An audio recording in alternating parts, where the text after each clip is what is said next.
the 8 to 12 watch, and ice was in sight at nightfall. In memory of April 14th, 1912, latitude 41 degrees 16 minutes north, longitude 50 degrees 14 minutes west. 2 bells has just gone. It is 9 o'clock. You walk to the windward and sniff anxiously. Yes, there it is, unmistakably the never-to-be-forgotten smell of ice, a smell as indescribable as it is unmistakable. You stare, fiercely anxious, almost incredibly anxious, to windward and sniff again and again, and you never cease to peer until the very eyeballs ache, and you curse almost insanely because some door has been opened and lets out a shaft of futile and dangerous light across the gloom through which the great ship is striding across the miles. For the least show of light about the deck blinds the officer of the watch temporarily and makes the darkness of the night a double curtain of gloom, threatening hatefully. You curse and phone angrily for a steward to go along and have the door shut or the window covered, as the case may be, and then once again to the dreadful strain of watching. Just try to take it all in. You are perhaps only a young man of 26 or 28, and you are in sole charge of that great bulk of life and wealth thundering across the miles. 1 hour of your watch has gone, and there are 3 to come, and already you are feeling the strain, and reason enough, too, for though the bridge telegraph pointer stands at half speed, you know perfectly well that the engine room has its private orders, and speed is not cut down at all. And all around, to windward and leeward, you can see the gloom pierced dimly in this place and that, everlastingly, by the bursts of phosphorescence from breaking sea crests. Thousands and tens of thousands of times you see this ahead upon either beam, and you sniff and you try to distinguish between the coldness of the half-gale and the peculiar and what I might term personal, brutal, ugly chill of death that comes stealing down to you through the night as you pass some ice hill in the darkness. And then those countless bursts of dull phosphorescence that break out eternally from the chaos of the unseen waters about you become suddenly things of threatening that frighten you. For any one of them may mean broken water about the unseen shore of some hidden island of ice in the night, some half-submerged, inert, insensate monster of ice lurking under the wash of the seas, trying to steal unperceived athwart your hawse. You raise your hand instinctively in the darkness and cry, "Hard a starboard," literally trembles on your lips, and then you are saved from making an over-anxious spectacle of yourself, for you see now that the particular burst of phosphorescence that had seemed so pregnant of ice is nothing more than any one of the 10,000 other bursts of sea light that come and go among the great moundings of the sea foam in the surrounding night. And yet, there is that infernal ice smell again. And the chill that I have called the chill of death is stealing in again upon you from some unknown quarter of the night. You send word forward to the lookouts and to the man in the nest, and redouble your own care of the 1,000 humans who sleep so trustfully in their bunks beneath your feet, trusting you, a young man, with their lives, with everything.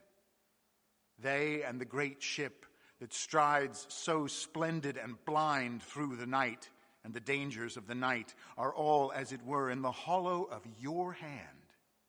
A moment of inattention and 1,000 deaths upon the head of your father's son. Do you wonder that you watch, with your very heart seeming dry with anxiety on such a night as this? 4 bells, 5 bells, 6 bells, and now there is only an hour to go, yet already you've nearly given the signal 3 times to the quartermaster to port or starboard, as the case may be. But each time the conjured terror of the night, the dree, suggestive foam lights, the infernal ice smell, and the chill of death have proved to be no true prophets of disaster in your track. 7 bells. My God, even as the sweet silver sounds wander fore and aft into the night and are engulfed by the gale, you see something close upon the starboard bow, a boil of phosphorescent lights over some low-lying, sea-buried thing in the darkness. Your night glasses are glaring at it, and then, even before the various lookouts can make their reports, you know, my God! Your spirit is crying inside you, my God! But your human voice is roaring words that hold life and death for 1,000 sleeping souls. Hard a starboard! Hard a starboard! The man in the wheelhouse leaps at your cry, at the fierce intensity of it, and then, with a momentary loss of nerve, whirls the wheel the wrong way. You make one jump and are in the wheelhouse. The glass is tinkling all about you, and you do not know in that instant that you are carrying the frame of the shattered wheelhouse door upon your shoulders.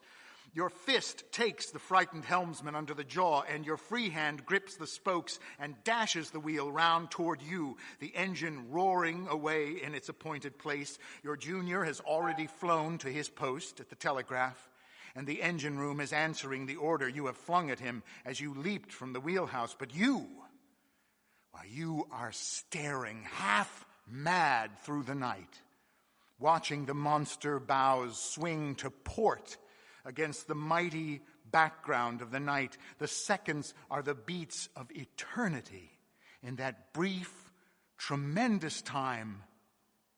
And then, aloud to the wind and the night, you mutter, "Thank God," for she has swung clear. And below you, the 1,000 sleepers sleep on. A fresh quartermaster has come aft, to use the old term, to relieve the other, and you stagger from the wheelhouse, becoming conscious of the inconvenience of the broken woodwork around you. Several people are assisting you to divest yourself of the framework of the door, and your junior has a queer little air of respect for you that somehow the darkness is not capable of hiding. You go back to your post then, but perhaps you feel a little sick despite a certain happy elation that stimulates you. 8 bells, and your brother officer comes up to relieve you. The usual formula is gone through, and you go down the bridge steps to the 1,000 sleeping ones. Next day, 1,000 passengers play their games and read their books and talk their talks and make their usual sweepstakes, and never even notice that one of the officers is a little weary looking. The carpenters replace the door, and a certain quartermaster will stand no more at the wheel. For the rest, all goes on as usual, and no one ever knows. I mean, no one outside of official circles, unless an odd rumor leaks out through the stewards. And a certain man has no deaths to the name of his father's son. And the 1,000 never know. Think of it, you people who go down to the sea in floating palaces of steel and electric light, and let your benedictions fall silently upon the quiet, grave, neatly uniformed man in blue upon the bridge. You have trusted him unthinkingly with your lives, and not once in 10,000 times has he ever failed you. Do you understand better now?